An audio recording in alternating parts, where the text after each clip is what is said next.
Bonjour, dans cette vidéo, je vais vous expliquer la différence entre la circulation sanguine et la circulation lymphatique, le rôle des vaisseaux lymphatiques et des globules blancs dans le corps. Donc, sur la première image ici, on voit un réseau de petites artérioles et vénules, donc des petits vaisseaux sanguins, et ici, un réseau de capillaires sanguins qui les unissent.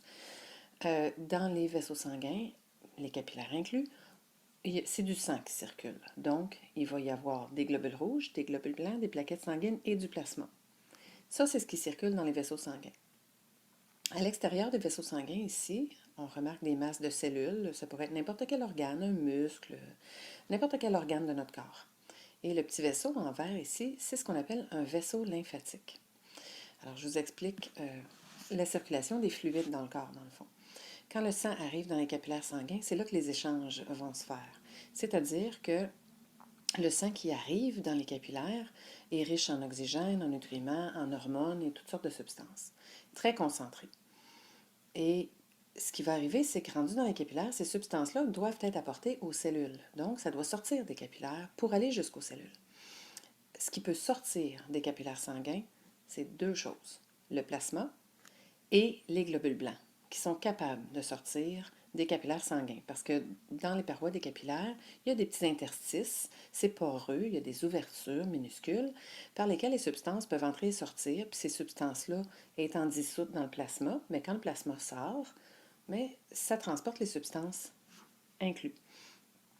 Euh, Maintenant, ce n'est pas tout le plasma qui sort des capillaires sanguins. Il ne sort pas tout massivement en même temps, sinon il ne resterait plus de plasma dans le sang, évidemment. Fait qu'il y a une partie du plasma sanguin qui va sortir. Une fois qu'il est à l'extérieur des capillaires sanguins, on n'appelle plus ça du plasma, on appelle ça du liquide intercellulaire ou du liquide interstitiel. Ce sont des synonymes. Ce liquide-là va donc se promener entre les cellules, va circuler entre les cellules, et les cellules vont pouvoir absorber par diffusion toutes les substances dont elles ont besoin. La diffusion, c'est un phénomène passif, ça se fait tout seul. Les molécules vont naturellement diffuser d'un endroit de forte concentration vers un endroit de plus faible concentration.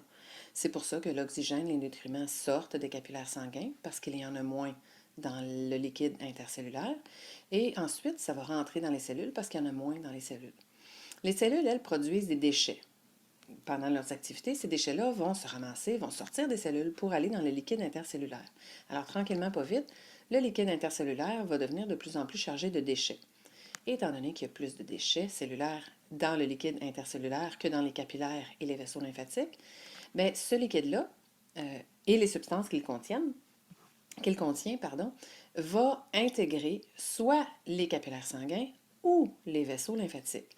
Alors, il y a une grande partie du liquide intercellulaire qui va rentrer dans les capillaires veineux et qui va retourner directement dans la circulation sanguine. Mais il y a une autre partie du liquide intercellulaire qui va entrer dans les petits vaisseaux lymphatiques. Et ces substances-là, ce qui va arriver, c'est que le liquide va circuler dans les vaisseaux lymphatiques et à ce moment-là, on l'appelle de la lymphe. C'est le même liquide que tout à l'heure, mais il change de nom parce qu'il ne circule pas au même endroit. Puis pour qu'on puisse savoir de quoi on parle, bien, on va leur donner à ces liquides-là des noms différents. Alors si je résume, ben, dans le sang, le liquide s'appelle le plasma. Une fois sorti, on l'appelle du liquide intercellulaire et la partie du liquide intercellulaire qui rentre dans les vaisseaux lymphatiques, on va l'appeler de la lymphe. C'est le même liquide qui circule, sa composition va changer, mais c'est le même liquide, mais il change de nom dépendant de l'endroit où il circule. Maintenant, si je me concentre sur les vaisseaux lymphatiques, la lymphe qui circule dans les vaisseaux lymphatiques, si on regarde le bonhomme anatomique ici, bien, des vaisseaux lymphatiques, il y en a partout dans votre corps. Il y en a beaucoup plus que ce qu'on montre ici. Il y en a moins que les capillaires sanguins, mais il y en a beaucoup. Alors, ce liquide lymphatique-là, cette lymphe-là, doit remonter le long du corps parce que les derniers vaisseaux lymphatiques se connectent ici à des grosses veines qui se trouvent sous les clavicules de nos épaules, qui s'appellent les veines sous-clavières. La veine sous-clavière droite et la veine sous-clavière gauche. N'oubliez pas que les côtés sont inversés quand on regarde quelqu'un de face. Alors, les gros vaisseaux lymphatiques sont connectés là, donc toute la lymphe finit, à la fin de son parcours, finit par se jeter dans les vaisseaux sanguins, et donc ça redevient ce qu'on appelle du plasma.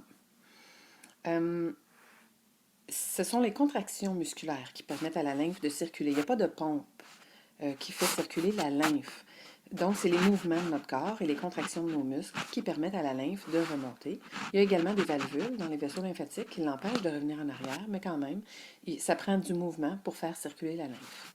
Maintenant, vous remarquez des petites boules le long des vaisseaux lymphatiques. On en montre quelques-uns, mais il y a des chaînes de ces petites boules-là un petit peu partout dans le corps, plus concentrées au niveau des aisselles et de l'aine et dans le cou.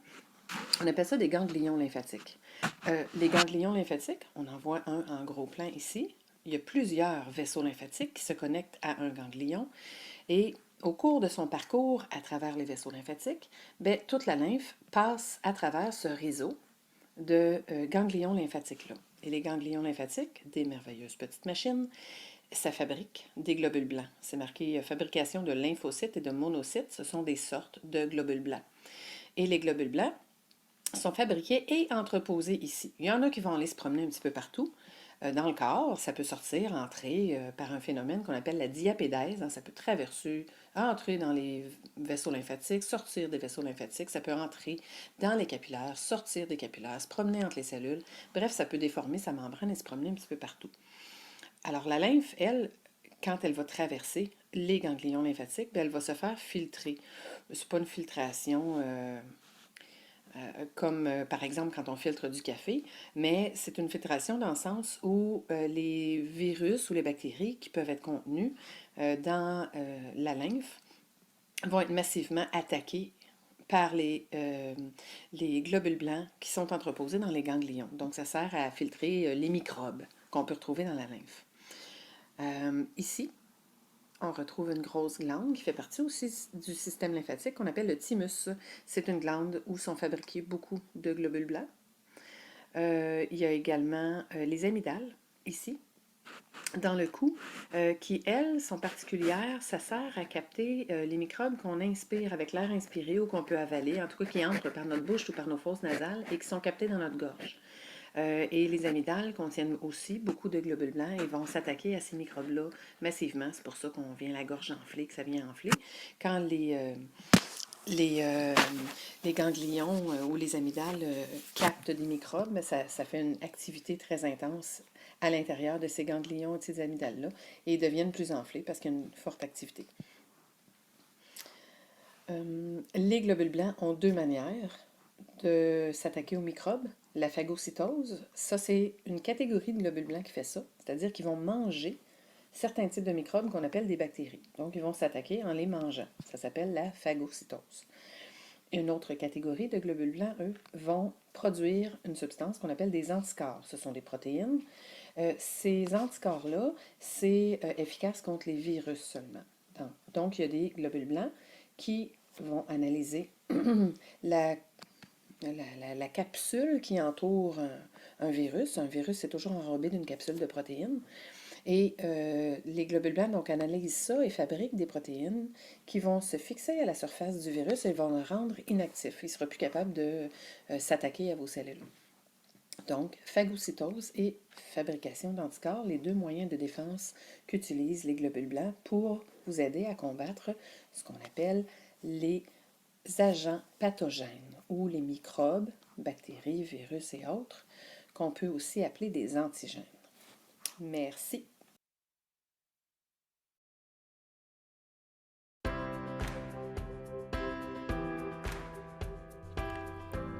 Bonjour et bienvenue à cette vidéo sur le système lymphatique. Dans une leçon précédente, nous avions vu que lors de l'échange entre un capillaire et les cellules d'un tissu, il y avait la pression hydrostatique qui poussait du liquide hors du capillaire et la pression osmotique qui ramassait du liquide pour le remettre dans le capillaire. Malheureusement, de tout le liquide qui sortait grâce à la pression hydrostatique, seulement 99% était capable d'être récupéré à l'aide de la pression osmotique. Alors, ça nous laissait avec ce 1% qui restait pris dans l'espace interstitiel entre les cellules, à l'extérieur du capillaire. Et on avait dit que c'est le système lymphatique qui entrait en jeu pour récupérer ce 1%. Donc, ce dessin très simple représentait ce qu'on avait appelé un capillaire lymphatique. Et ces capillaires lymphatiques vont éventuellement se déverser dans des vaisseaux lymphatiques plus gros qui seront acheminés dans les épaules pour domper le contenu de ce 1% dans le sang. Bien, c'est le temps d'aller voir ça en plus de détails. Alors, un dessin un peu plus beau ici de ce qui se produit dans les tissus. Vous avez en rouge une artériole qui se déverse dans un réseau de capillaires. Et oui, on peut voir que le sang rouge devient tranquillement désoxygéné et ensuite se fait ramasser par une vénule pour être retourné au cœur. À côté